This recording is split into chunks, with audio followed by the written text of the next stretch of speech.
tumeshazungumzia dimension nyingi. Ndio. Na ulisema kuna dimensions karibu zaidi ya 100. Zaidi ya 100. Na tumezungumzia dimension 3 tu. 3 so far, ambayo dimension ya kwanza ni decision making. Tukazungumzia file updating, ya kuupdate mafaili. Yes, pamoja na kuweka watu kwenye room zao, kwenye vyumba exactly. Yes. Kuna dimension nyingine ambayo inaitwa uncommunicated expectations. Uncommunicated expectation, Yes. Au tunasema kwa lugha nyingine ni premeditated resentment.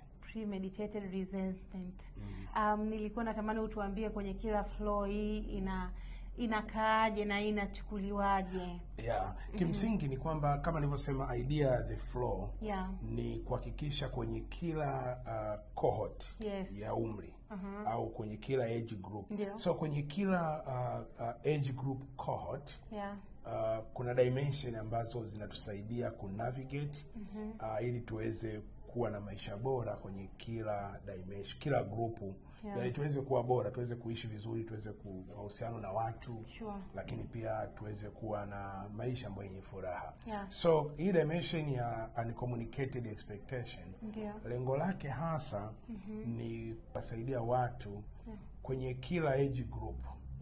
Ili swala la matazamio yasiyowasilishwa, yaani unakuwa una matazamio fulani, una expectation lakini hujaweka wazi. Communicate. Unajua, kwa mfano kibongo ukienda nyumbani kwa watu, alafu watu wanakaribisha chakula. Karibu chakula. Unajua katika hali ya kawaida kuna ile kwamba watakaribisha mara ya kwanza na mara ya pili. Mara ya tatu ndio utanyanyuka. So unaweza kufika kwenye nyumba ambayo karibu chakula, ukisema hapana nimeshiba endeleeni, ndio imeisha. Au kwa mfano unakuta mkitoka outing, labda 3, 4, 5, mmoja analipa bili au wawili.